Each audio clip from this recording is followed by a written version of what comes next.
네, 오늘 읽은 디모데전서는 디모데후서, 디도서와 함께 목회 서신이라고 불리는 성경입니다. 목회 서신이라고 불리게 된 계기는 중세 신학자 아퀴나스가 이 세 편지는 모두 교회에서 양에 치는 것에 대하여 말하고 있다라는 것에 이제 비롯되었습니다. 즉, 이 목회 서신은 양을 치는 방법, 곧 성도들을 어떻게 지켜야 되는가에 대해서 말씀하고 있습니다. 그럼 우리는 이렇게 쉽게 생각할 수 있을 것 같습니다. 아니, 양치는 법을 배우는 것이면 목회자만 배우면 되는 거 아닙니까? 라고 말입니다. 그러나 우리가 한 가지 생각해야 될 것이 있습니다. 에베소서 4장 11절 12절은 이렇게 말씀하고 있습니다. 그가 어떤 사람은 사도로, 어떤 사람은 선지자로, 어떤 사람은 복음 전하는 자로, 어떤 사람은 목사와 교사로 삼으셨으니 이는 성도를 온전하게 하여 봉사의 일을 하게 하며 그리스도의 몸을 세우려 하심이라. 그렇습니다. 우리는 직분에 상관없이 목사든 장로든 권사든 집사든 직분에 상관없이 우리는 그리스도의 몸입니다. 우리는 한 몸인 교회로서 각자의 역할을 감당하고 있는 것이죠. 그런데 손은 손대로, 발은 발대로 자기의 소견에 좋을 대로만 움직인다면 어떠한 일이 발생하게 될까요? 제대로 걷기도 어려울 것입니다. 그래서 고린도전서 1장 10절은 그리스도의 이름으로 너희를 권하노니 너희가 모두 같은 말을 하고 너희 가운데 분쟁이 없이 같은 마음과 뜻으로 온전히 합하라라고 말씀하고 있습니다. 그리스도의 몸된 교회는 우리는 같은 마음과 같은 목적을 가져야 한다는 것을 오늘 성경은 말씀해 주고 있는 것이죠. 그것은 바로 그리스도의 다스림을 받는 것에서 동시에 나타나게 되는 것입니다. 그래서 교회가 세상과 구별되는 것이죠. 교회는 세상 원리로 내 뜻대로, 손의 뜻대로, 발의 뜻대로 움직이는 것이 아니라 그리스도의 통치로 움직이기 때문입니다. 때문에 우리는 그래서 목회 서신에 대해서 알 필요가 있습니다. 교회를 다스리는 원리, 교회가 이러한 방식으로 다스려지는구나, 교회가 이런 형식으로 운영되어야 되는구나 하는 것을 알아야 합니다. 왜냐하면 같은 말, 같은 마음, 같은 뜻을 행하기 위해서입니다. 때문에 오늘 말씀을 통하여서 우리가 그리스도의 다스림에 동참할 수 있는, 즉 하나님께 순종하여 하나님께 영광 올려드릴 수 있는 저와 여러분 되기를 주님의 이름으로 축원합니다. 네, 오늘 본문인 디모데 전서는 전도 여행 중인 바울 사도가 디모데, 이제 목사님이죠, 목사에게 편지를 한 것입니다. 편지의 내용을 전체적으로 보면은 교회를 어떻게 지켜야 되는가라는 것들입니다. 교회 어떻게 지켜야 되냐 했을 때에 어떠한 프로그램을 운영하는 게 좋을 것 같아, 아니면 어떠한 제자 양육해라고 말하지 않고 믿음의 본질에 대하여, 복음의 본질에 대하여 바울 사도는 얘기하고 있습니다. 그리하여서 이에 맡은 일꾼들의 자세와 태도까지 이 목회 서신의 전반에 걸쳐서 바울 사도가 편지로 기록하고 있습니다. 그래서 오늘 본문 말씀인 3절의 내용을 보면은 다음과 같이 기록되어 있죠. 내가 마게도냐로 갈 때에 너를 권하여 에베소에 머물라 한 것은이라고 기록하고 있습니다. 바울 사도는 선교 여행을 하면서 자신이 없는 동안, 자신이 이제 자리를 비운 동안 교회를 지키도록 디모데 목사를 에베소에 머물라고 한 것입니다. 왜 머물게 했냐면 다른 교훈을 가르치는 것을 막기 위함입니다. 왜냐하면 우리 교회는 같은 말, 같은 뜻을 행해야 되는데 다른 교훈을 전하게 되면 우리가 다른 말을 하게 되기 때문이죠. 그리고 3절 후반절을 보면은 바울 사도는 명하여라는 단어를 씁니다. 근데 이 단어는 군사와 법률에 쓰이는 용어로서 강한 명령, 법원에서 쓰는 공식적 소환 용어의 뜻을 가집니다. 그만큼 바울 사도는 디모데 목사에게 마치 장군이나 판사처럼 엄격하게, 직권적이게 다른 교훈을 막아야 된다라고 강하게 말하고 있는 것입니다. 그럼 왜 바울 사도는 디모데에게 이렇게 엄하게 다른 교훈을 전하는 걸 막으려고 했을까요? 왜냐하면은 그만큼 기독교 신앙에서 다른 교훈은 위험하기 때문이죠. 우리는 기독교 신앙에서 다른 교훈을 쉽게 말하면 이단이라고도 말하기도 합니다. 같은 내용인 것 같지만, 처음에 들을 때는 그럴싸한 것 같지만 끝이 다른 거죠. 이단인 겁니다. 예를 들어서 예수님만 우리의 중보자가 되시는데 다른 중보자 이야기하는 것을 이단이라고 하죠. 여기서 중보자라고 한다는 것은 하나님과 인간 사이를 이어주는 유일한 역할입니다. 이 자격 조건으로는 100% 사람이어야 되고 100% 신이어야 되는데, 이것은 하나님이 성육신하신 예수님만이 유일하죠. 때문에 이만희가 예수다, 중보자다 얘기하는 것은 다 이단입니다. 이어서 바울 사도는 예수님만이 중보자를 이야기하는데 극단적인 예당, 아까 말씀드렸듯이 오늘의 신천지나 다른 이단들이 말하는 확연히 차이가 나는 예수가 이만희다, 어머니 하나님이다라는 그런 명확하게 구별되는 것도 말함과 동시에 오늘 본문에서는 교회 내에서 알아차리기 힘든 굉장히 좀 미묘한 부분, 이게 진리인가 아닌가라고 하는 그 부분도 오늘 말씀에서 다루고 있습니다. 그 말씀을 살펴보도록 하겠습니다. 4절입니다. 신하와 끝없는 족보에 몰두하지 말게 하려 함이라. 이런 것은 믿음 안에 있는 하나님의 경륜을 이룸보다 도리어 변론을 내는 것이라. 여기서 먼저 단어 설명을 조금 먼저 하도록 하겠습니다. 신하와 끝없는 족보라고 한다는 것은 교회를 어지럽히는 다른 여러 교훈 중에 하나입니다. 이 당시에 고대 그리스 신화에 있어서 우열을 가리는 목적에, 내가 더 높은 거야 라고 서로 우열을 가리는 목적에 그것을 의미합니다. 그것을 족보나 지식을 알면은 교회 안에서 지식인처럼은 보일 수 있지만 실제로 그리스도인의 삶, 사랑을 드러낸다거나 아니면 인내한다거나의 그 삶과는 전혀 관련 없는 허탄한 것을 의미하고 있습니다. 이런 것들을 오늘날에는 신학자들이 이렇게 풀었습니다. 교회 안에서 형식적인 스펙이나 오래된 연수를 자랑하는 것이나 직분이나 우열을 가리려고 하는 신학적 지식들이 오늘날에는 족보일 수 있다라고 이제 신학자들이 이야기하고 있습니다. 그리고 오늘 또 여기에 본문에 나온 하나님의 경륜이란 말이 있습니다. 하나님의 경륜이란 말은 하나님의 계획이란 뜻입니다. 하나님의 계획과 그 실행을 의미하는 겁니다. 그것을 조금 설명해 보면은 우리의 중심을 다시 하나님께로 되돌려서 우리의 믿음과 순종을 깊어지게 하는 하나님의 크신 계획과 실행을 의미하는 것입니다. 우리에게 이것을 적용해 보면은 그리스도인들이 마땅히 이렇게 살아가야 되는 것들이 하나님의 경륜이라고 우리는 이야기할 수 있습니다. 그리고 또 본문에 나온 변론이란 우리에게 믿음과 순종이 깊어지게 하는 것이 아니라 쓸데없는 논쟁을 말하는 것입니다. 즉 소모적인 일에 빠지는 것이죠. 큰 목표를 이루는 것이 아니라 말꼬리 잡고 늘어지는 것, 옳고 그름을 따지는 것, 사소한 것인데 에너지 쏟고 신앙생활에 있어서 사랑이나 오래 참음의 열매를 못 맺게 하는 것들을, 그런 것 중에 하나입니다. 그래서 바울 사도는 교회 안에서 신하나 끝없는 족보, 거기에 몰두하지 말라고 합니다. 왜냐하면은 이러한 것들은 교회에서 이루어야 할 하나님의 경륜, 하나님의 계획과 그 실행을 이루게 하지 못하기 때문입니다. 그리고 오히려 변론만 내는 거죠. 소모적이게 아무런 열매 맺을 수 없는 것들 때문에 세상적으로는 신하가 좋아서, 족보 어느가 좋아서, 누가 좋다더라, 누구 신학자가 좋다더라, 누가 더 위에 있다라고 얘기할 수 있지만 거기에 너무 몰두하지 말라는 겁니다. 그냥 거기까지입니다. 왜냐하면은 교회는 이러한 신하나 족보, 내가 좀 더 높은 거, 내가 좀 더 알아, 이런 것들을 추구하는 곳이 아니기 때문입니다.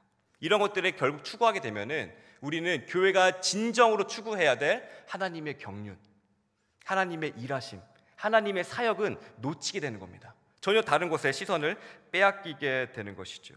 그렇다면은 교회는 도대체 무엇을 추구해야 될까요? 세상 사람들은 얘기하죠. 세상 가운데 족보를 얘기하고 내가 얼마 가졌고 신화를 얘기하죠. 근데 세상과 구별된 우리 교회는 무엇을 드러낼까요? 그리스도의 몸된 우리는 변론이 아닌 무엇을 맺어야 될까요? 5절에 나와 있습니다. 이 교훈의 목적은 정결한 마음과 선한 양심과 거짓이 없는 믿음에서 나오는 사랑이거늘이라고 말씀하고 있습니다. 바울 사도가 디모데 목사에게 다른 교훈과 변론하지 말 것을 얘기하는 목적은 바로 사랑입니다.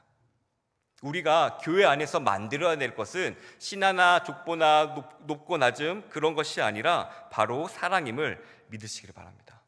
근데 그 5절은 그 사랑이 어디에서 나오는지 명확하게 보여줍니다. 그것은 청결한 마음, 그러니까 순수하게 상대를 위하는 마음이죠.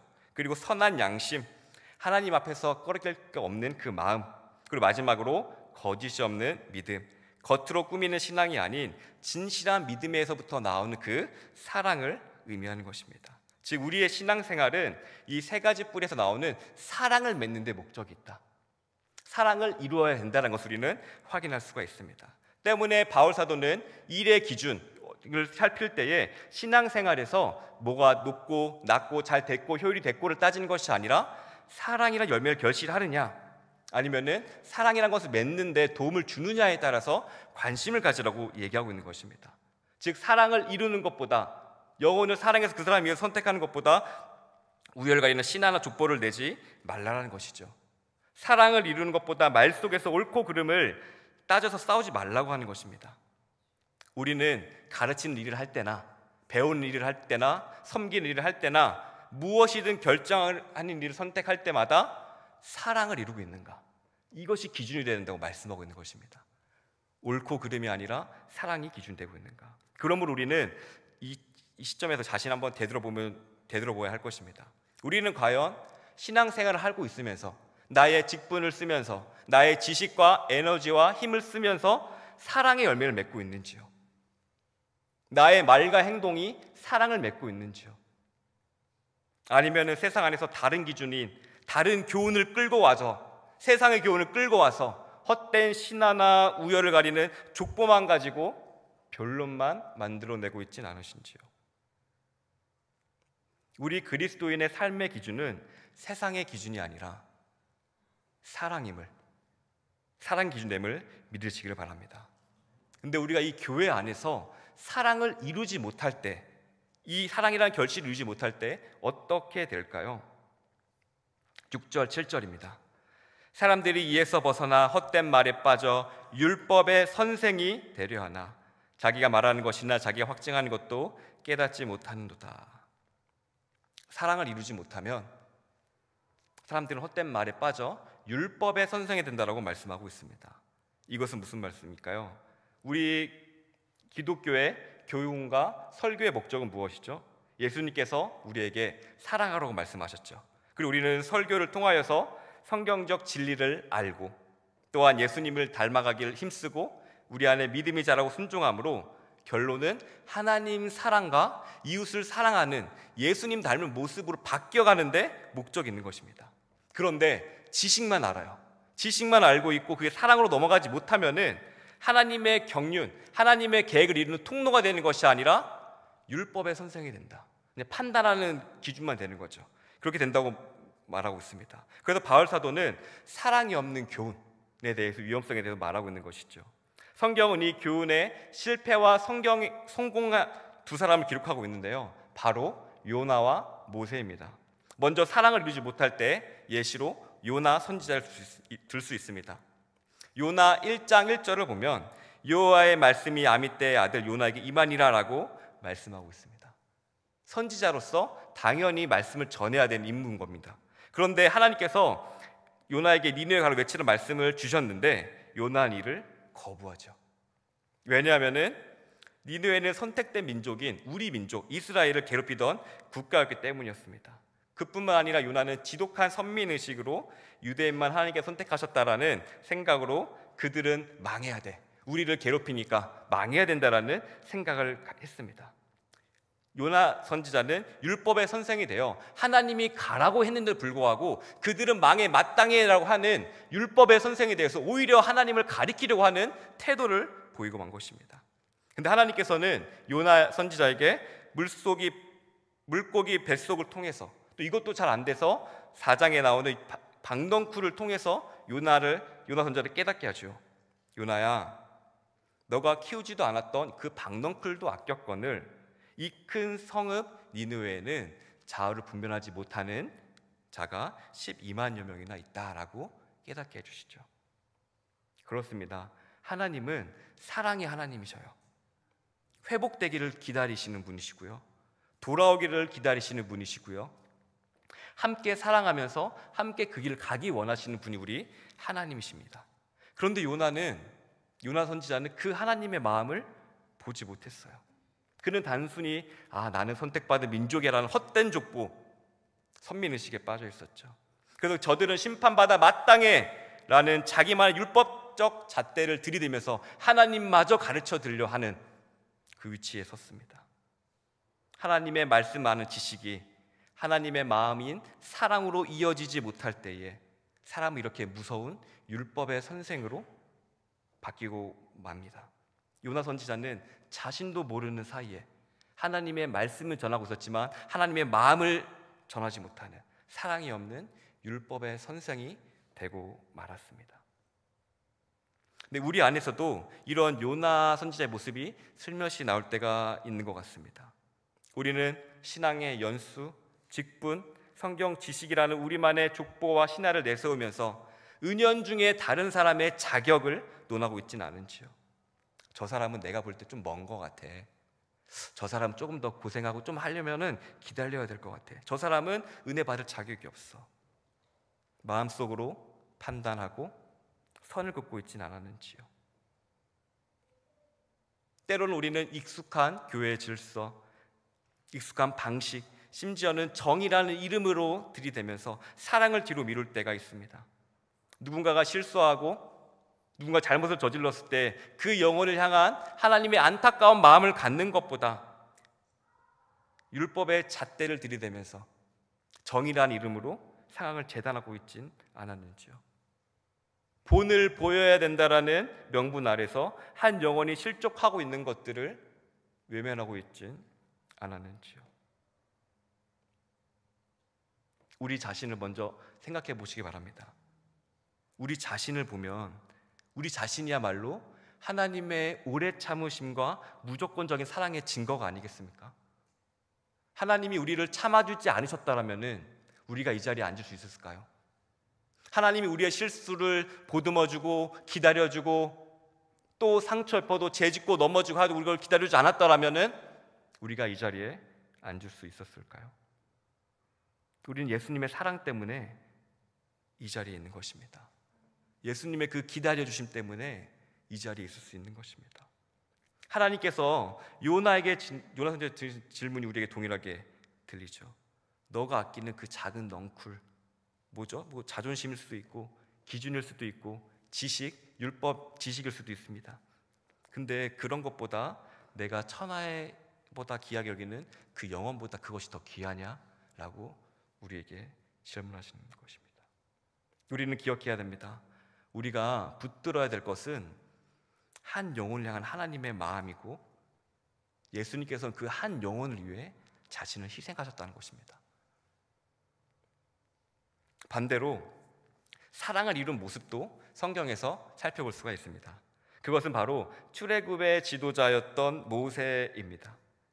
모세는 광야를 인도하면서 지도자로 있으면서 틈만 나면은 하나님께 불평하고 또한 틈만 나면은 하나님께 대들려고 하는 이스라엘을 보면서 굉장히 답답했을 것입니다. 뿐만 아니라 심지어 하나님께 계명을 받으려고 잠깐 자리를 비웠는데 그 잠깐의 사이에 금송아지를 만들어 우상 숭배하는 이스라엘 모습을 보면서 분통이 터졌을 겁니다.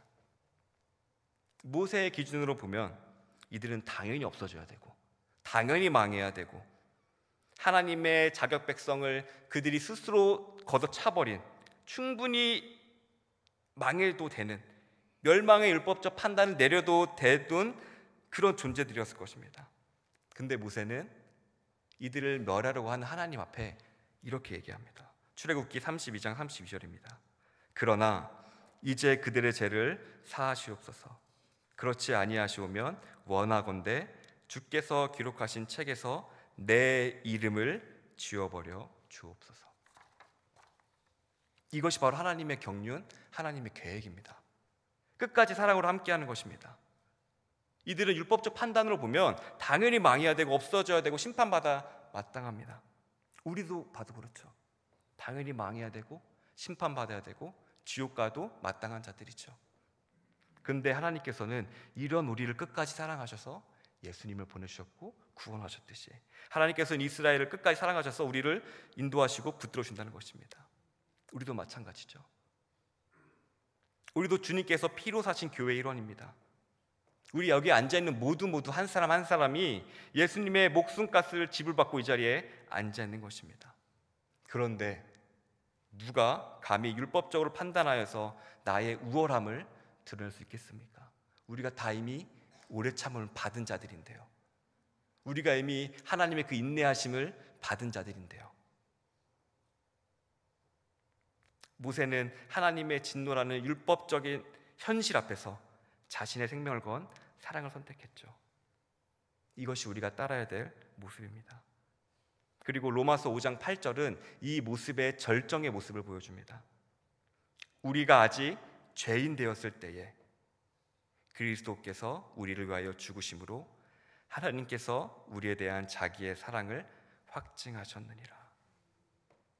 우리가 알지 못할 때 죄를 짓고 죄인 줄도 모르고 예수님 십자가에 못 박는 짓인지도 모르고 그것을 반복하고 있을 때 예수님께서 이미 죽으셨다라는 거예요. 우리를 오래 참아주셨다라는 거예요. 그렇게 우리는 모두가 예수님의 생명을 받은 자들이고 예수님의 오래 참음을 경험한 자들이에요. 그리고 우리는 그 받은 생명으로 예수님의 사랑을 드러내라고 이 자리에 있는 거예요. 그런데 그 생명을 소비하여서 쓸데없는 족보나 우위를 가리거나 지식을 자랑하는 변론을 만드는데 그 생명과 시간을 소비할 수 있겠습니까? 사랑하라고 주신 그 율법을 가지고 어찌 내가 너보다 낫다고 판단하고 율법의 선생이 되어 편을 가리겠습니까? 그럼 우리는 어떻게 살아가야 될까요? 빌립보서 2장 5절입니다. 너희 안에 이 마음을 품으라 곧 그리스도 예수의 마음이니. 하나님의 자녀가 된 우리가 품어야 될 마음은 무엇입니까? 바로 그리스도 예수의 마음입니다.